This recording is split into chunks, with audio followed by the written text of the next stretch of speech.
औज़ुबिल्लाहि मिनश्शैतानिर्रजीम बिस्मिल्लाहिर्रहमानिर्रहीम।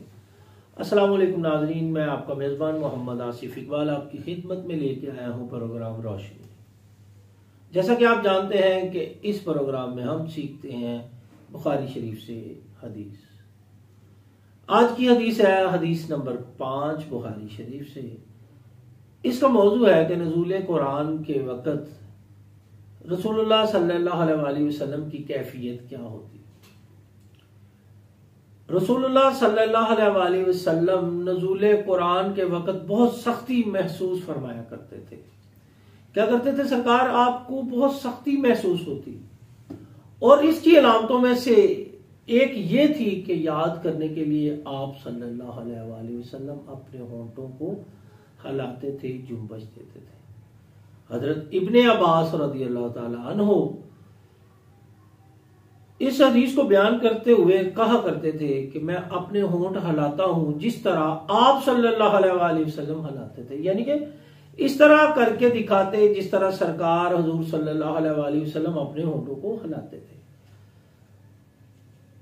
सईद कहते हैं कि मैं अपने होंठों को हिलाता हूं जिस तरह इब्ने अब्बास रज़ियल्लाहु ताला अन्हु को मैंने हिलाते देखा था। फिर इस हदीस को बयान करते हुए सईद फरमाते हैं कि मैं भी इसी तरह करता हूं जिस तरह हजरत इब्ने अब्बास रज़ियल्लाहु ताला अन्हु किया करते थे। फिर उन्होंने अपने होंठों को हिलाया इब्ने अब्बास रज़ियल्लाहु ताला अन्हु की तरफ। फिर फरमाते हैं कि ये आयत उतरी।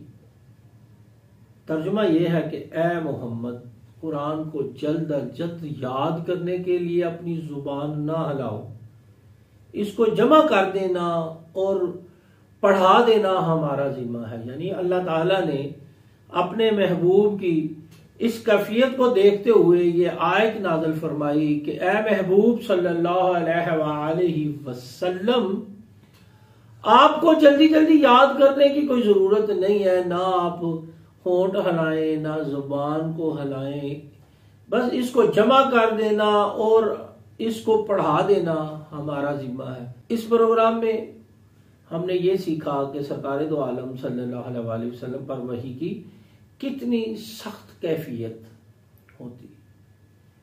इन्हीं अल्फाज के साथ मुझे दीजिए इजाजत। अगले प्रोग्राम में अगली हदीस के साथ आपकी खिदमत में हाजिर होऊंगा।